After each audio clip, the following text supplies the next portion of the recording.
Your uni, your team. From kick-off to the final whistle. This is the Shock Radio Sports Show. Hi, and welcome back to Shock Sport. I'm joined by, obviously, these two. Hello. Once again, would you have to talk a bit for your costumes? It's Halloween week, so... It is, yeah. You still dressed up. I've gone Draco Malfoy, of course, because I bleached my hair, so that is the obvious choice. Harry Potter could never do this. I am better, as always. I have gone, shamelessly, as much of a theatre kid as I am, I've gone for Jason Dean from, famously, the film Heathers with Christian Slater, and then the musical, which has made many people that think they can sing more and more pretentious throughout. I am one of them, so I'm allowed to say that. But that's who I've come as. You two have made me feel very underdressed. I feel Yeah, like I should have... well, you needed that banana suit. Yes, I was going to have a banana suit, but... At least you're the host, you're not I sandwiched suppose, in the middle. yeah. No, of course, yeah. Yeah, of course. No. So, on to the sport. Of course, That's what we're all of here course. for. Exactly. Let's go. Salford City. What can you guys tell me about that? Well, good result. A 2-1 away win, which is very good. That's 2 on the bounce now for Salford City. And they're looking good. They're only 1 point behind Walsall, who are at first, who are in I can't remember who they're joint second with now. No, I'm not entirely sure. Lincoln. I do know they've got Lincoln coming up, obviously, Lincoln, yes. which is, in theory, a tougher game. Lincoln in a higher division than Salford, obviously. Yes. The main thing I remember from Salford is the trauma they caused me in the playoffs when they came up to the league as an AFC Fylde fan, but I've sort of put that beside me because they're owned by the class of 92. But a tough game coming up. They beat Gillingham either today or yesterday, was it? That nice 2-1 to make, is it, you said 2 on the bounce for away, is it? 2 on the bounce, yeah. 4 in a row? Not quite 4 in a row. They did lose to Chesterfield 2-0. Yes. But they were having a good run of form before that, and then that They had, yes. seems to be returned to form So now. going And that back does a put bit. them, like you said, third in the league, a point behind first and second who were joint, and that's Walsall and Swindon Town. Swindon Town, that was it, yes. Of course, Yeah. Swindon Town. So they'll be Not hopeful bad. to bounce back, because they did have a bit of a patch on the form earlier in the season. Yes, and the top two haven't been great either. Neither of them I don't think have got a win in like their past 5 games or something. They've really dropped off of form now. So hopefully this is Salford's time to get in that top spot. The only team in Salford to win a league this year, beating Manchester United for that title, I'm sure. I mean, I think the feeling around Salford City is quite a good one at the moment. Obviously, they've announced they're going to go back to their orange colours. That was obviously their colours for most of their history until Class of 92 come in. How do you think that would have an effect on the club as a whole going forward? I think the red obviously is a striking colour and famous in football, but tradition is mentioned a lot in a lot of teams. For them to move, I think one of the biggest changes in heritage and history for England was moving from Wembley to Wembley, and that was a big hit for the heritage at the time, and you thought it worked, and they would have thought that moving from orange to red would have worked, and it hasn't. So I think going back to what Salford, I mean, if you look at our pillow, our Shock Sport pillow is orange. I think that is it's the symbol of sport in and thank you. There you go. The symbol of sport in and around Salford is the orange kit, so I think it just solidifies what they are again. Brings them back to their heritage. I agree. I think Tottenham have done a similar thing, and on Wednesday in the Carabao Cup, their third kit's going to get introduced, and it's gone back to the classic badge with the yellow strip, the classic badge. And I think it just sort of, like Elliot was saying, just sort of brings you back to the good old days. Your Salford, this is classic Salford. This is what the Class of 92 came Yes. injected the money. I know, yeah. And now they're going back to their roots. Going back to your roots. Stops it being Class of 92 FC and brings it back to they are just the owners. They can't start Nicky Butt in midfield as much as I want to sometimes. So they are Salford City and they're owned by the Class of 92, and it can be quite easy because they're a big group of names to forget that. It can sort of feel, especially with Gary Neville and his quite lively Instagram stories every time Salford do win, to forget that they weren't made and founded by the Class of 92. They existed before that. So for them to say, now we're Salford and we wear orange, I think it's a big thing and a big step forward for them in and around the area and culturally. You've alluded to a bit there, you're a Manchester United fan. I am Elliot? indeed. Yes. How are you feeling at the moment? Is it 3 on the bounce now? Currently, over the moon. I think this weekend was absolutely brilliant. Liverpool to lose, Chelsea Being to lose. higher than Liverpool in the league. Being higher than Liverpool in the league. The first time in a very long time. For the first time, Goodness it me. feels like for the first time in my lifetime, but I know it isn't. And I mean, they've just become so unlucky recently. Their form has just fallen off a cliff. call it luck or call it being Liverpool. I couldn't. The fact they are losing fills me with more joy sometimes. I've had so many discussions with Liverpool fans, and I say the same thing. They've got too many attackers. They've spent so much money on attackers, and they just haven't got strong midfield. So Boslai is being asked to play everywhere in the pitch. He doesn't know where he's going to be playing. They might put him in instead of Mamadashvili if he's not careful. They could do. I mean, he might be asked to, but with Isak and Ekitike, you saw it with Haaland and Julian Alvarez. Yeah. One of them will leave eventually if the other one becomes a goal scoring machine like Haaland was. Julian Alvarez had to go to Atletico Madrid to get any game time because he just got outshined by Haaland, and I feel as though that's the same is going to happen with either Isak or Ekitike. But currently, I don't know who, because Ekitike is showing his worth. He's been incredible to begin with, and Isak's still sort of finding his footing.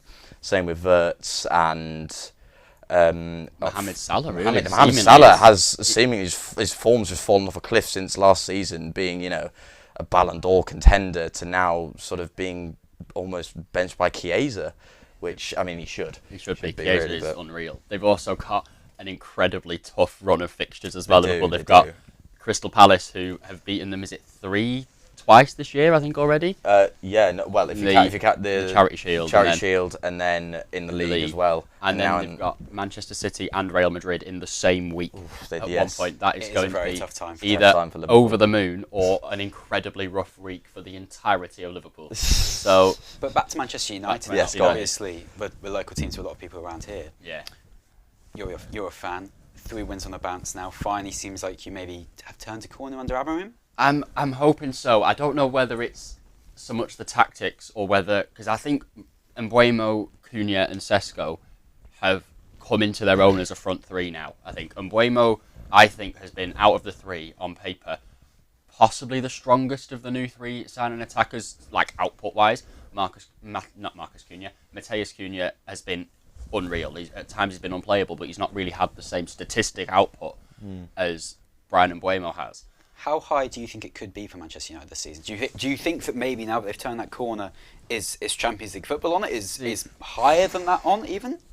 Champions League. We dare to dream. We do dare to dream. Playing devil's advocate here, absolutely dare to dream. Please, for the love of God, Ruben Amorim, do that to me. But I think Europe, is where I would be happy. Ideally, the Europa League or the Champions League. In a perfect world, the Champions League. Would you take Conference League if it was offered to you now? I'd take Conference League if it was offered to me now. I think with the players you have, you need to be in should Europe. You should be in Europe. We can't have... we've got players like Bruno Fernandes, who for the last 5 or 6 years has been unreal in the Premier League.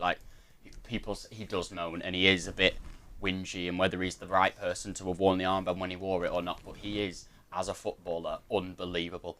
At one point, he was being compared to Kevin De Bruyne, which seems outlandish, but at the time, it was quite rational. He is an incredible footballer. And Mbeumo, Cunha, Sesko. Harry Maguire actually coming into unbelievable form. Lemens, the new keeper, seemingly coming in and just injecting a new form of life. Well, he seems to be talking a lot more than by India. India seemed just silenced and just sort of shadowed over by De Ligt and everything. But when I've seen Manchester United play, Lemens has just been barking at De Ligt and Maguire, and it's just I think that's what they needed in that back line, just a commanding voice. It's quite the leadership battle as well, because they are... De Ligt captained Ajax, I think, did he not? Yes, in that run did. to the Champions League when he was something like 21. All those years ago. And years ago. Tottenham got to the Champions League final. Lucas Moura, what a player. A player the streets will not forget. What makes this lineup even more unbelievable is that I'm a Manchester United fan. Jim, you're a Tottenham fan. I'm a Tottenham fan. And should United win at the weekend against Nottingham Forest, poor United strand, Frank, his life will depend on whether or not Manchester United can this time beat Tottenham. But then again, it's Dr. Tottenham. It is so Dr. Tottenham. We gave Wolves their first point of the season, and we will give this bloke with his hair his final haircut. You gave my club Leicester a Premier League title. Yeah. So Well, that was Chelsea and Eden Hazard. I will never forget this. Eden Hazard. That solo goal you scored against. I'm sure he's watching. He's an avid watcher of the show. But If you are watching, Eden, I love you. No, I truly do. That solo. I'll never forget it. I was in my grand's room and I was on my knees. I was just so sad. It was this close. It would also. And also Hugo Lloris was the only one who didn't get a yellow card in that game. Everybody got a yellow card, and it was such a good game. But that may have been my favourite game that Leicester did not play in. Yeah, that season. as a neutral spectator. Yeah. Yeah, well, Yeah. I'm not sure. I'm not sure you can call me neutral. Neutral. No. To be fair. I definitely had some vested interest in that one. If we sort of bring it back to, as we've mentioned, who we support as teams, and we had this discussion sort of in the shock back rooms, if it were. And if any of you are watching at home and want to answer on this question, are you club over country? Are you country over club? I think there's a couple of famous examples. Any Liverpool fan, like, vehemently, are club over country. Scouse, not English. Course, I would say for you two, because you both support clubs in the Big Six, I would find it perfectly understandable if you were to go club over country. Yeah. Because, sorry, country over club. Country over club. Yeah. Whereas Go on. Leicester has had a very good period in my lifetime, thankfully, but historically, it's not been great. So whilst I'd love to watch England win the Euros or World Cup, I've already seen it with the women's team. Yeah. I don't need it for the on the men's bounce. team. Yeah, So 2 Euro. exactly. Whereas Leicester winning the Premier League again, I It's don't. a once in a lifetime thing. Yeah, Probably. I don't think I would stop celebrating. No, I wouldn't blame you, to be honest. I'm probably gonna get a lot of flack for this, but I do support two teams. I also support Middlesbrough, who are also in the Championship, and if they even get to the Premier League for a season, like, that is celebration season across. Even if we have a similar run to Southampton, where we only score about 12 points, then who cares? We're in the Premier League. He scored about 12 goals. Yeah, Derby, and probably scored about the same amount of goals, but. So I agree with you that even if Middlesbrough make it to the Premier League this season, which we're on track to do, we're second in the league so far. Unfortunately, it's been two wins and a draw in our past three games, but unfortunately Frank Lampard's Coventry is running rampant in the league, so they are absolutely, and it's really annoying as well. Just because why can he do that at Chelsea? Why do you have to go to Coventry and do it? Well, it just shows the quality difference between the Premier League and the Championship. Exactly. Yeah, it's not 100%. they're not just the parachute payments. There is a quite big gap. Although the three teams that have come up this year seemingly absolutely smashing it. Sunderland are second place, are they not? Or they're at the very least. Sunderland are doing. They are top four. They are Leeds doing all right for themselves as well. Burnley aren't doing too bad. It might be three sort of Prem teams going down. Quite solid teams. I think they're finally breaking the wheel of, obviously, for the past few years we've had a lot of myself, I'm a fan of a club of one that has done that, have gone up and then gone straight back down. Yeah. I do think the wheel could be breaking. I'll be quite honest. I'd be quite surprised if none of the three teams that came up end up going down. Yeah. But I think one of them, I'm not sure yet. It looks like Sunderland might be. I think Sunderland mathematically at this point are safer. They're certainly pretty close to that magic 40 sure they are before already. Christmas. It's because they want that magic 40, don't they? Every team 100%, wants it. 100%. It was, in fact, a couple of seasons ago that both me and you probably were worried about whether our teams would reach the magic 40. I think that was last season. That was last year. That was last season. Sunderland are currently in the running for Champions League. They're fourth right now on 17 points, joint with Tottenham. Yeah. In third. We are somehow, even if you look at the sort of results and some of the team selections that Frank has put out, I'm still baffled by the Paulinho and the Bentancur sort of pivot in the middle. It just doesn't seem to work. It feels as though both of them become sort of obsolete. But then if you look at Paulinho scraped a point against Wolves, Bentancur, even though we lost, scored against. It was when he did that stupid celebration with the L. Yes. Oh, and then they lost. and then we it was Aston Villa. Sorry, and then which, to be fair, the second goal that volley on the halfway line up to Digne, Digne's touch was incredible. I mean, you just can't fault that. But then, they have had their moments, but playing them together just doesn't seem right. But also, if you look at sort of the injury list, we're missing Dominic Solanke, Kulusevski, Romero's now out, and Doggy's now out. And, those are sort of four sort of vital... Keep Maddison as well. Yeah. Goodness me, it feels as though he hasn't been fit he for was a unplayable season when he and a came in, half. wasn't he? No. That first 10 games under Ange, almost 2.5 years ago now. Maddison is a great player. I think Maddison 100% of us had him in FPL teams, and he was captain from game week 2 in that season. He was incredible. But no need to talk about FPL, guys. No. There's no need to talk about FPL because I don't want to look at that anymore. No, I gave up. It makes me either I gave up 2 weeks ago. buzzing or sad. I think it's one of the two. I captained Semenyo that 1 week where he scored a brace and got an assist, and then after that it's been just a downward spiral. I think everybody's in agreement though there, so I think at least we're all suffering together with FPL. Everybody, even the winners don't like FPL. Even the winners don't like FPL. Yeah, I'm convinced the people that are sidekicks and captain the Bournemouth left back and triple captaining him on one. Those people. That Jurian Timber, that bloke triple captain Jurian Timber and got 72 points. Who thinks? They're at home to Leeds. Jurian Timber's going to score a brace, get a clean sheet, an assist. And 3 bonus points. Smashing.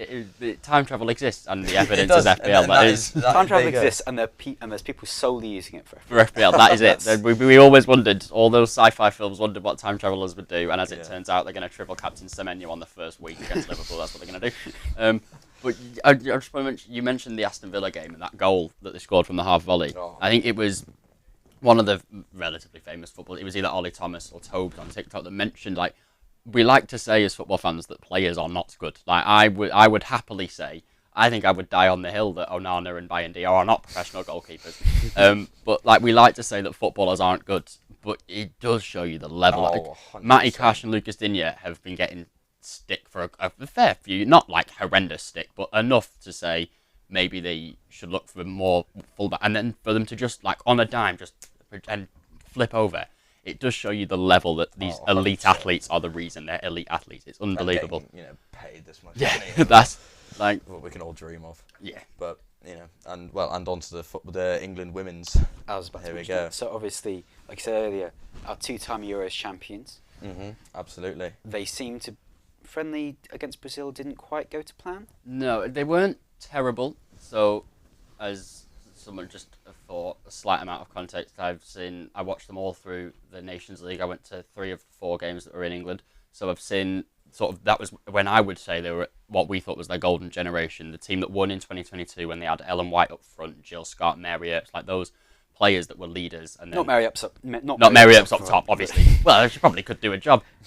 But those players that in theory could have been a golden generation for the England Lionesses, and we thought this could be a one-off, they could smash this and then smash the World Cup and then fade into oblivion, and they've won an international trophy.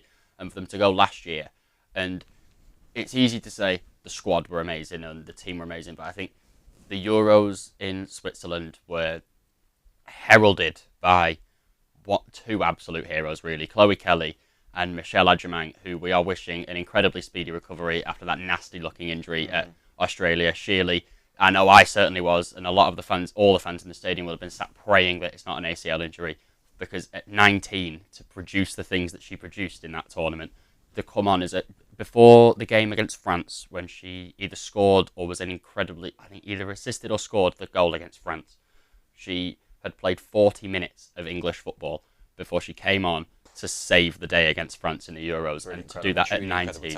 So we do wish her a speedy recovery here at Shock Sport. And also in Lucy Bronze as well. Lucy Bronze. Who played most of that Euros with a broken leg. Basically a broken leg, a tibia just disappeared. Just capitulated. But still played on the pitch and just absolutely dominated. And honestly... It shows the quality. Yeah, 100% again. Sweden game, Lucy Bronze was unplayable. She was the first. In fact, no, tell a lie. She was the second name I got on the back of an England Lionesses shirt. The first was Rachel Daly, who also I think was an incredibly committed footballer. And it's easy to go on about the players of the past, but ultimately we've got the team we've got. And Lucy Bronze to play with a broken leg to score the equaliser and then thump a penalty against Sweden was unbelievable. But they didn't play horrendously. Back to the topic. Yes. They didn't play horrendously against Brazil, who aren't a bad team. So it was a copy of the Thin Listener from last year, which is the European winners versus the Copa America winners, both the men's and women's teams. It's a separate tournament for each, obviously. So they didn't play awfully. They had a lot of good chances. Ella 2 being relatively cynically fouled by the captain about 19 yards away from goal. The captain to get sent off against Brazil. And Alex Greenwood took the free kick off the bar. And then Alessia Russo, sort of with a similar issue that she had in the group stages at the Euros of not quite being clinical enough, getting in all the right places, making all the right passes, making all the right runs, but just once it came down to that one final touch, she just couldn't wasn't really sharp enough, and I think it was clear in the Euros. I think it was clear again the other day, as an error sometimes in Alessia Russo's game, that she is, I think, probably going forward the best option England have got in terms of her size, her speed, her intelligence, her ability. There's no denying her ability. She's scored unbelievable goals for England. But that back heel against Sweden sticks in the mind in the Euros in 2022. But it's just that same issue of whether she's quite clinical enough. And then a 3-0 win against Australia sort of just showed that the 2-1 loss was a minor setback. There's no real beating this England team and these Lionesses, which, again, another crazy stat that I saw and enjoyed was they spent a grand total of 17 minutes in the knockout stages ahead, and they won the tournament, bear in mind. They were ahead. They were winning games for 17 minutes in the Euros, in the knockout stages, which is ridiculous. That is Manchester United and Tottenham levels of how have they won that game. Shows the level of clutch. Yeah, it does. It does show the level Absolutely. that they will not give up. And we have the bonus as well against Brazil. They didn't quite play their strongest squad. Well, neither did we. I mean, we had 3 injuries in the back, didn't we? We were sort of quite a makeshift side, really, against Brazil. So Kiara Keating stepping in for Hannah Hampton, who did enough in that tournament to, I think, make herself Dame Hannah Hampton. But so her stepping out of goal and letting Kiara Keating in, who has had her criticism, probably a fair share of criticism, because Mary Earp's been such an icon between the sticks for England. For her to step out, it was always going to be a big thing of who replaces her. We had sort of the 3 options of Ellie Roebuck, Kiara Keating and Hannah Hampton. Ellie Roebuck obviously suffering that horrendous stroke that she suffered before moving to Barcelona. Kiara Keating was, in theory, the sensible option. She went to the Euros. I think she was second choice in the World Cup. But Hannah Hampton stepped up in that tournament and I think will be England's number 1 for a long while. So, and just on that, Kiara Keating being the first ethnic minority female goalkeeper. For the goalkeeper for England, for England, which is incredible as well. So it's all nice. positives. Despite the loss recently, much to look forward to with the Lionesses. Oh, absolutely, I think it's going to be a bright future. And with the World Cup coming on, I think Serena Wiegman will want to get both. She'll want a Euros and a World Cup, and then she can retire, a Lioness legend, a hero for the Lioness side. In that 20 months, let's have them lift that trophy. Let's have Lucy Bronze lift one more trophy for England. Leah Williamson and Lucy Bronze. You've got one more in you. Come on, you've got 17 more in her. There is one major point that Esme Morgan, I think, she played against Australia and she played against Brazil, is an unbelievable centre back for England. I would say. We had great defenders. We've had Leah Williamson and Millie Bright, who have been rocks for England. And then Leah Williamson couldn't make it to the World Cup, which is where we gained the sort of 5 at the back view with Jess Carter and Alex Greenwood all playing centre-back alongside Millie Bright. Yeah. And then Millie Bright not making it to the Euros. We had Leah Williamson back and had the same back line, but without Millie Bright. And then, as we got later on, Jess Carter received the fair at first and then horrendously ugly racial abuse towards the end of the tournament, which should never happen. Whether a player is in form or not, it doesn't matter. But Esme Morgan stepped in. I think it was a wise decision from Serena to not play Jess Carter against Italy. And for Esme Morgan to step in and play the level she did, I think may well be the next bastion of the Lionesses' backline. 100%. So, back to Salford now, before we close off talking about football. Back to local. So, Salford obviously has a game on Saturday, 3 p.m. kickoff versus Lincoln. That's their first game in the FA Cup. Predictions, guys. Predictions. Would you like me to give mine first? Go for it. Barini, new signing, has yet to score a goal. Obviously, played in the Premier League. He's a very good player. Done it in Italy as well. I think, I know that Salford are probably going into this as underdogs. I think a 1-0 win at home. Barini scores, gets his first goal for the club. That'll be a fairy tale start for him, certainly. I think with the current form, 2 wins on the bounce, 3rd in the league, I think that'll really pump them up, and they will try and hit hard against Lincoln. So I want to say maybe a repeat result. I think 2-1. I think it'll be 1-1, and then Salford will just find a bit of magic and come out and win that game. Are you going to go against us, or are you? I would say the same thing. Magic of the FA Cup, momentum behind them. It is only one division different. It is and only one Exactly, division exactly. difference. In the FA Cup, we've seen upsets from much wider gaps. Grimsby Town. Oh yeah, soft subject there. Yes, Grimsby Town. But you don't know how much one division difference makes mentally. Of course. But magic of the FA Cup, run of form. Go get it, Salford. 3-0. 3-0 to Salford. And when I'm right, because it will be a win, you bring it back in, we'll say it was 3-0 Salford. Fantastic. Right, that'll be all about the football. Next, a song from Franz Ferdinand.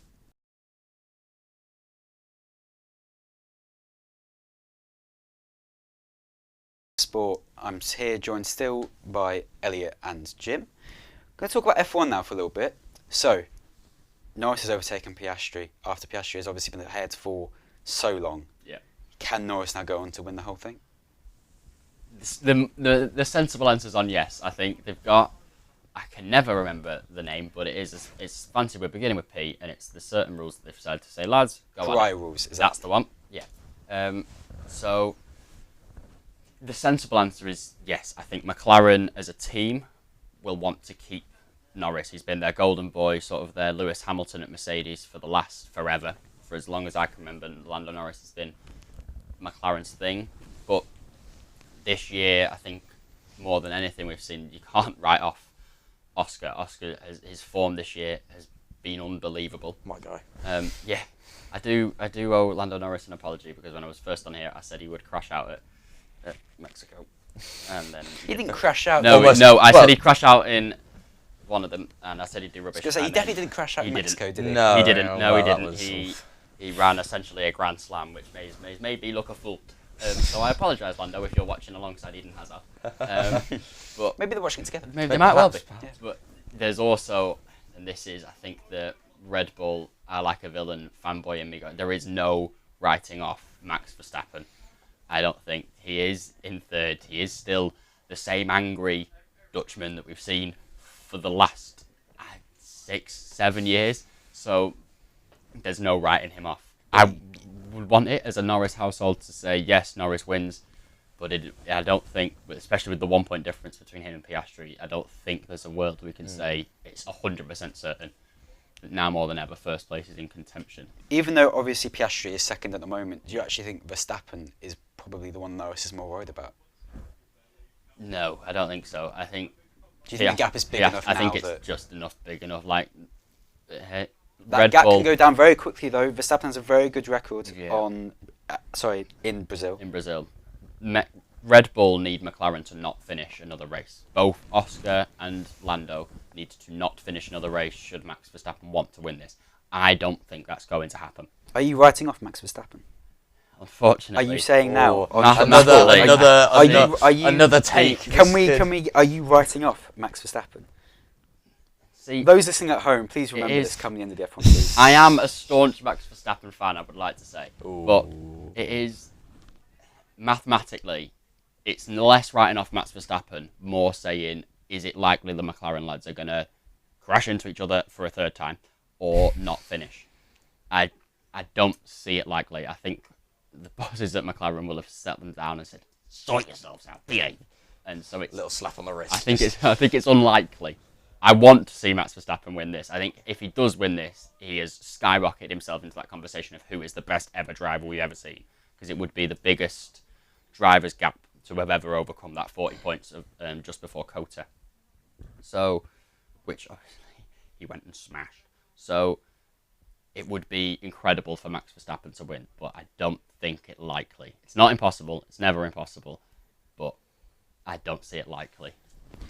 Right, you heard it here first. Well, Elliot is saying Verstappen has no chance Elliot's to win. saying that Max Verstappen will finish upside down every other race this year, seemingly. On the first corner, every single time. Oh my goodness gracious. There is no. Elliot's beliefs do not reflect that of Shock Sport as a whole. This is a very individualist view. As someone who doesn't watch F1, I am Oscar Piastri till I die.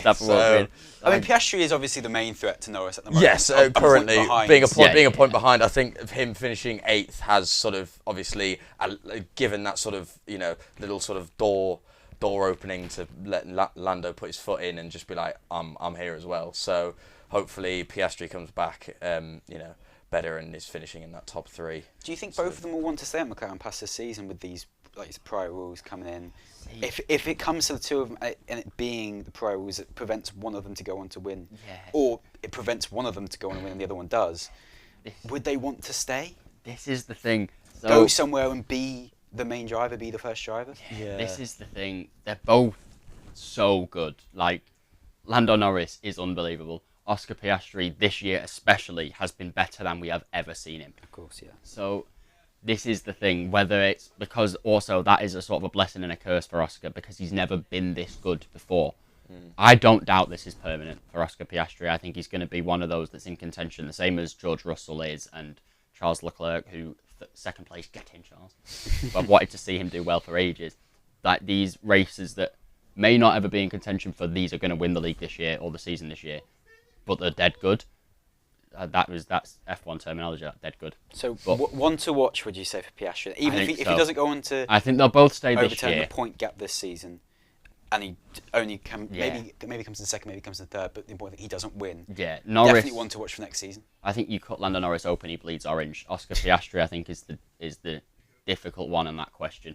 I want them both to stay. McLaren have smashed it, and they'll certainly both want them to stay. But I mean, McLaren don't want to give up those two. Flipping heck. We've seen winning the constructors the way they have done. Yeah, twice on the bounce as well. We've seen though Golden Boys leaving. Lewis Hamilton left Mercedes. Charles Leclerc rumoured to leave Ferrari, which we mentioned it a couple of weeks ago on this very show. We mentioned that it would feel wrong to see Charles Leclerc racing anything other than red for the prancing horse. But see, you never know. Golden Boys might leave. There is no loyalty in sport, barring a few instances. Before I make another incredibly hot take on this very couch, in this very spot actually, but we don't know. No. You mentioned Ferrari there. Obviously, a season hasn't quite worked out for their new man quite as much as he probably would have wanted it to. Lewis Hamilton, one of, if not the best F1 driver of all time. I think many would agree with me. I think it's the loss of his dog. I think is really just sort of very sadly passed away. Very sadly passed away. It's shot it mentally. But no, you are right. I think I think he is coming with obviously a new under a new management. He's just trying to find his feet again under a new car. Exactly. This is it. He is still one of the greatest F1 drivers ever. But moving to as with anything, moving to a new club or whatever it is, you've just got to find your feet. You've got to find where you are. With the new regulations coming in next season, do you think he'll have a better chance now that he's had more time to acclimatise to that Ferrari environment? Especially if Leclerc does leave, and then it's all Lewis. It's all Lewis. I want him to because it's Lewis Hamilton. He is English F1, but it has been for the last since the early 2000s when he moved from McLaren to Mercedes. But it's easy to forget based on how dominant he was. He struggled early on in Mercedes. He came from McLaren, who were national champions that year, and then moved to Mercedes, who was sort of middle ground. And it was a struggle at first, and then he went on to be dominant. But took him to the top. He's not the same Lewis Hamilton. He was dominant for 11 years, but that means he's that 11 years older now. Yeah, of course. He's an older man. He's a more achieved athlete. He's a more accomplished athlete, and he's more experienced than bar Alonso, pretty much anybody on that track. He'll be 41 next year. I should say. He doesn't look it. No, he does not look it. He doesn't look it. He's doing well. He's sweated off all the wrinkles in that. Yeah, exactly. But yes, driving an F1 car will always make you look good. Yeah. Again, it's easy to say you want him to. And you hope so. That fourth place finish, not fourth place, that was Ollie Beerman. That fifth place finish, but who knows? Who knows until we start again? I think it's been an orange dominated season this year between Lando and Piastri that we've sort of tended to forget about the other drivers, bar Lewis Hamilton. So who knows what happens? Hopefully. Unlucky for him as well. Obviously, at the Mexico Grand Prix, that 10-second deduction he got for, which I think. You may have your own opinion on. From what I could see of it, dubious. But dubious. It's a hard one to say. It is a hard one to say. Probably fair. Probably fair, possibly dubious. I think the difficulty is the ones that weren't given. The issue, exactly. I don't think, was the fact that it was given the penalty. It was the fact that the others weren't. And we've mentioned the winners and we've mentioned what's going to happen next season. But this potentially, for entertainment alone, was the best race I've seen this year. That first corner was unbelievable. I'm convinced every single car crashed into each other. It was unreal. And then Liam Lawson with 2 marshals on the track as he came around a corner. Ollie Bierman getting a fourth place finish, which was unbelievable. But for Max Verstappen was crashed into by Lewis Hamilton. Usually it's the other way around. But for entertainment purposes, that was an unbelievable race. And given that, you sort of forget that there's rules. And you forget that you have to stick to a certain regulation. So the penalty probably fair. Probably fair, but perhaps should. Yeah, you can. He's right to be frustrated. He's right to be annoyed, I think. And he was investigated and looked at 7 times for a different issue throughout. So I think he was teetering on the edge of getting a time penalty anyway. Yeah. But he is right to be frustrated, as most of them are when they get penalties, other than Max Verstappen, who seemingly realises he deserves them when he cuts 17 corners out. But it will be a very, very interesting Brazilian Grand Prix next week, I think. So, on that, just like we did with Salford, predictions. Brazilian Grand Prix, obviously, a lot has to happen. Qualifying still has to happen, all of that. If you had to pick a winner right now for that race, I will say mine to begin with, if you'd like to set the tone. Verstappen has the best record on it. He will be motivated. That gap obviously is still large, but I disagree with you. I think he can come back. And I think he's proven since the summer how much Red Bull as a whole has improved. We've seen it at Tsunoda too. He's started, moving up slowly. I think he wins it. And I think he might go on to win the whole thing. I'm gonna go Norris, I think. Because I have said in the past, whether it be on here, broadcasted to the world, or in private, that I think Oscar Piastri was driving with a little bit more grit than Lando, and we saw this weekend that isn't necessarily the case with the shout of, I've got a McLaren up my arse, do you want me to let him through as well? So we know that he wants this title. I think that was the biggest question, whether he wanted it more than Piastri, and it's clear he wants it just as much, if not more, than him. Yeah. So, Lando Norris. Yeah, this time. I mean, I'm obviously always back Oscar Piastri, but with that 8th place finish, I think it's going to, take him maybe a little bit more time to get back in those sort of top 5 spots where he wants to be. So I'm again going to agree with Elliot and go Lando Norris. I think with just that almost a Grand Slam race in Mexico, that momentum will just take him straight into Brazil, and I think he'll do it again. So you're backing Piastri? I'm backing. I would love Piastri to come back into the top 3, but we'd like a driver. Come on, Oscar Piastri. Oscar Piastri. There we go. To go from 5th in Mexico to 1st. Well, 8th in Mexico to 1st. I think Oscar Piastri. So that must be a mistake of mine. I apologise. Yeah, no worries. Yeah. A bit about the cricket now. Yes. Our local cricket expert, Jim. Well, so unfortunately a disappointing day for both the England women and men's team. I'll start with the women's team. They unfortunately got absolutely slapped about really by South Africa. Volvada for South Africa got 169 of 143 deliveries, the most any South African woman has ever done, which set the tone for the game. South Africa put on 320 for England to chase, and unfortunately England just weren't up to the task. At one point early on, they were 1 for 3, which is never good. Losing your top order that early for one run is just not a great way to start. But thankfully, the captain, Brunt, and Caspia led a 107 partnership. It was a little bit of a fight back, but then as soon as Caspia got a 50, she was out by another star from South Africa, which was Cap, taking 5 for 20, a fifer in the semi-final, and adding on 42 runs at the end of the South African women's innings. So South Africa did win by 125 runs in the end, which is unfortunate for England. But now that means South Africa are waiting for Australia or India for the Sunday final. Who do you think they'd rather, those two, Australia and India? South Africa right now. So if you're South Africa right now, I think both teams are very. I think you'd maybe rather.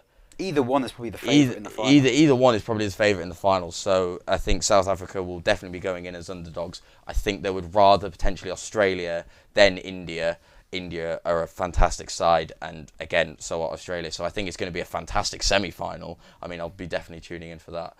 But yeah, no, I think they probably would rather Australia over India. And then onto the men's team, they didn't do much better either. Top order, once it was an ODI against New Zealand in New Zealand, and they were skittled again. Couldn't do much about that. We put on 175. Jamie Overton, one of our fast bowlers, 42, highest scorer. It's not great what you want to see. Tickner for New Zealand was incredible, 4 for 34 his bowling, and then Ravindra and Mitchell for New Zealand putting on 54 and 56 runs each as sort of separate. They just completely outbatted us, outclassed us and everything. So hopefully that's 2-0 in the series for New Zealand. So they have won it, but hopefully pre-Ashes England can find a bit of form and we can hopefully win the last ODI before we move on to the Ashes test at the back end of November, which. Not necessarily. I don't want to whitewash, but my prediction is 3-2. I think once Ben Stokes has come back fit, I think if Jofra Archer and Mark Wood as our sort of opening bowling partnership, that'll be incredible.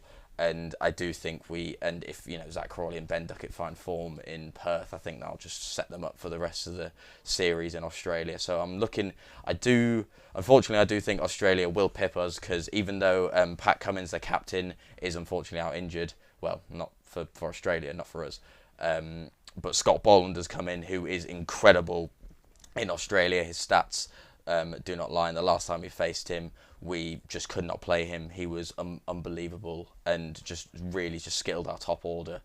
So it'll be interesting to see, and hopefully we can find some form in this last ODI. And even with a couple of injuries, England have proved that they will play with one arm based on that test against India. Chris Wokes, unfortunately retiring from Ashes cricket, that will be his final hurrah, coming out with one arm. Fantastic. England to win the Ashes, I think. Just sheerly devil's advocate. I wasn't going to ask you for a prediction for that one, but I thought yeah. Well, yeah. So I think Australia will win it, but we will win 2 Ashes, which will be the first time we've done it in a long time. Yeah. Down under in Australia, we haven't got a best record down there. I'm half Australian, so I know how I'm rooting for. To touch on the darts quickly now, before we close off the night. Van Veen has won the European Darts Championship, first person to win in 2025 one of the major titles who isn't called Luke. An unbelievable stat. It's a weird stat. It's a very odd stat, but no. Beating Luke Humphries in the final. Beating Luke Humphries in dramatic fashion. It was a very, very, very good final. It came down to, I think, 11-10 in the end, and he just pipped it at the end, which was... It was 11-10, yeah. It was 11-10, yes. Littler with a slightly poorer tournament overall. Yeah, it's a question now of whether Luke Littler can hold that. Exactly. Because he has been the top of not only his game, but the game for, you'd say so long, but he's only 12. So it can't be that long. He's younger than both of us, that which is awful. Horrible. And he is world champion. So he is unbelievable at this, and there is no writing him off. But Luke Humphries, I would say another take is better. I think Luke Humphries as a darts player is better than Luke Littler. And the best darts story I think we've seen this year, of course, and as a last story that we'll tell, is Luke Littler missed his registration this morning in Warrington because he was stuck in traffic. So it's not just us being late to uni, it's also world champion athletes missing their tournaments. So that is... But yeah, no, that is darts. That is darts. Yeah, that is sport. That is life. Yeah, that is a sports shock on Shock Sports. That is what that is. That is what we'll leave you That's with. what we'll Don't leave get you stuck in traffic when you're signing up for major tournaments. There you go. That's what we'll sign you off with. Thank you so much. This has been Shock Sport. Been joined by Jim, Elliot, Will Phillips. Lovely to have you all. One more song for us. Good night. Thank you.